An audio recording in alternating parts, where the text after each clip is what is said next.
Di sebuah desa terpencil yang dikelilingi hutan lebat, ada sebuah legenda yang menceritakan tentang roh-roh yang meninggalkan jejak tak terlihat di tanah. Mereka yang mengikuti jejak ini, tanpa sadar, akan terperangkap dalam dunia lain yang lebih gelap, di luar batas pemahaman manusia. Alia, seorang penulis muda yang baru pindah ke desa ini, tidak hanya penasaran dengan legenda itu, tetapi juga harus berhadapan dengan kebenaran mengerikan yang tersembunyi di baliknya. Bab 1. Pindah ke desa. Alia berdiri di depan rumah tua yang baru saja ia beli, menatap ke arah hutan yang mengelilingi desa kecil itu. Desa yang berada jauh dari keramaian kota, tempat yang sepi, namun memiliki kedamaian yang membuatnya tertarik untuk tinggal di sana.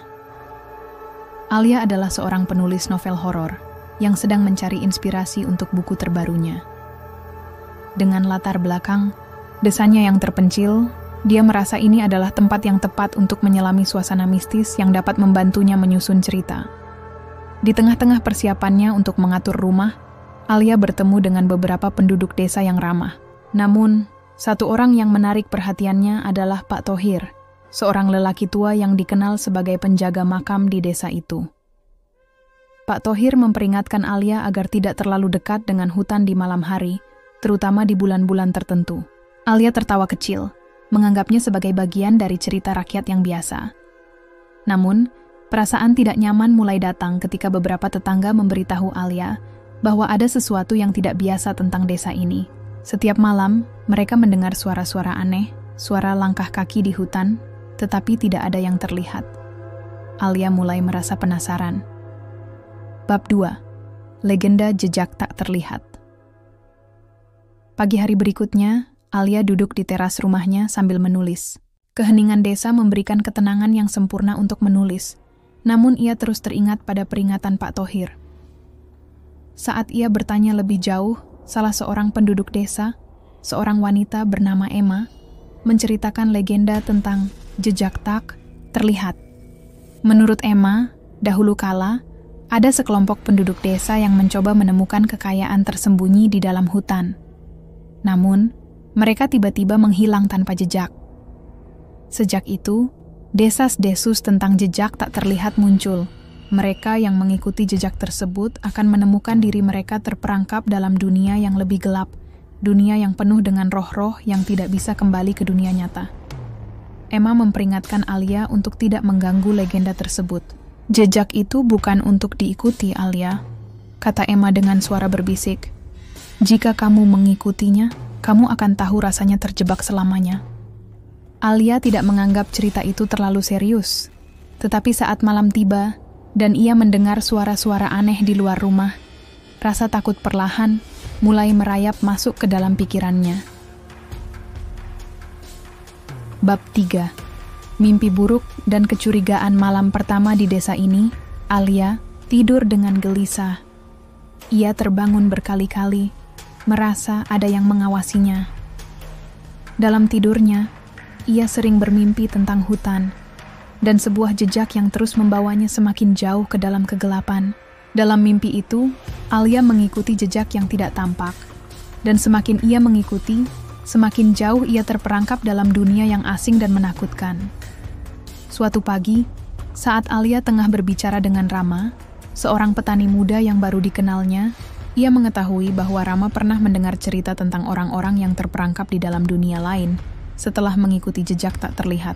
Rama tidak tahu banyak, tetapi ia pernah mendengar bahwa beberapa orang yang hilang di hutan mungkin sedang mencoba kembali, namun tak pernah berhasil. Ada yang mengatakan, ujar Rama dengan suara rendah, mereka yang mengikuti jejak itu akan melihat sesuatu yang tak pernah mereka bayangkan. Dunia mereka akan berubah. Mereka akan terjebak di antara dua dunia. Alia semakin penasaran, tetapi ia tetap merasa skeptis. Namun, rasa takut mulai tumbuh ketika ia merasakan adanya kehadiran yang tidak bisa dijelaskan. Di malam hari, suara, langkah kaki yang tidak terlihat semakin sering terdengar, dan bayangan-bayangan yang melintas di depan rumahnya tak dapat ia jelaskan. Bab 4. Menyusuri jejak Alia tak bisa menahan rasa penasaran. Suatu malam, setelah mendengar suara-suara aneh dari hutan yang semakin mengganggunya, Ia memutuskan untuk menyusuri jejak yang diyakini hanya bisa dilihat oleh mereka yang terpilih. Dengan penuh rasa takut, Alia berjalan menuju hutan pada malam hari, ditemani oleh cahaya rembulan yang samar. Ia melangkah hati-hati, mengikuti jejak yang hanya bisa ia rasakan melalui getaran aneh di tanah. Semakin dalam ia melangkah, semakin terasa ada sesuatu yang mengikutinya. Suara langkah kaki yang tidak terlihat semakin keras, dan tiba-tiba Alia merasa ada sesuatu yang mencekam. Di tengah perjalanan, Alia bertemu dengan sosok seorang pria yang tampak seperti seseorang yang sedang terluka. "Kamu harus berhenti," kata pria itu dengan suara parau. "Jika kamu terus berjalan, kamu akan terjebak selamanya." Namun, Alia, dengan rasa penasaran yang menggebu, tidak mendengarkan peringatan itu. Ia melangkah semakin dalam ke dalam hutan, berharap bisa mengungkap kebenaran. Bab 5. Kehidupan di dunia. Lain tanpa disadari, Alia telah terperangkap dalam dunia yang tidak bisa ia pahami. Di dunia ini, semuanya tampak kabur dan gelap. Tidak ada batas antara kenyataan dan khayalan, dan suara-suara dari dunia nyata terdengar sangat jauh. Di sini, ia bertemu dengan banyak orang yang juga terperangkap. Mereka mengklaim telah mengikuti jejak yang sama dan tidak bisa kembali. Salah satu dari mereka adalah seorang wanita tua yang mengenakan kain hitam. "Kamu harus menghadapi ketakutanmu untuk bisa keluar," kata wanita itu dengan suara yang lembut, tetapi penuh kekuatan. Semua yang terperangkap di sini harus menghadapinya. Di dunia ini, Alia bertemu dengan berbagai macam sosok yang menakutkan. Mereka semua memiliki cerita yang serupa. Mereka adalah orang-orang yang mencoba mencari jalan keluar, tetapi terjebak oleh dunia yang tidak mereka pahami. Mereka tak bisa melarikan diri dari jejak yang mereka ikuti, dan sekarang mereka hanya bisa menunggu waktu berlalu. Bab 6. Menghadapi kengerian Alia, akhirnya menyadari bahwa untuk keluar dari dunia itu, ia harus menghadapi kengerian terbesar yang pernah ia rasakan. Dalam gelapnya dunia ini, Alia harus menghadapi bayangannya sendiri, ketakutannya yang terdalam, dan kenyataan bahwa ia mungkin tidak bisa kembali lagi. Di tengah perjalanan, Alia mulai bertemu dengan roh-roh yang mengenalinya. Beberapa dari mereka adalah orang-orang yang ia temui di dunia nyata. Mereka semua memiliki permintaan, sebuah keinginan untuk bebas, tetapi mereka tidak tahu cara untuk melakukannya. Alia akhirnya memahami bahwa dunia ini adalah tempat terperangkapnya jiwa-jiwa yang belum selesai menjalani takdirnya. Bab 7. Pak Thohir dan rahasia tua. Saat hampir putus asa, Alia teringat pada Pak Thohir yang pernah memberinya peringatan. Pak Thohir ternyata memiliki pengalaman serupa.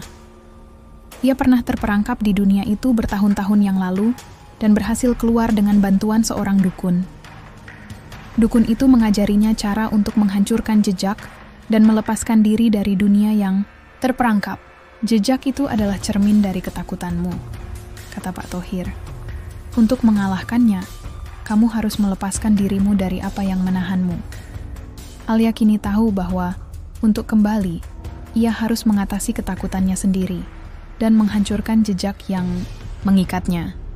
Namun di hadapannya, ada satu ujian terakhir yang harus dilalui.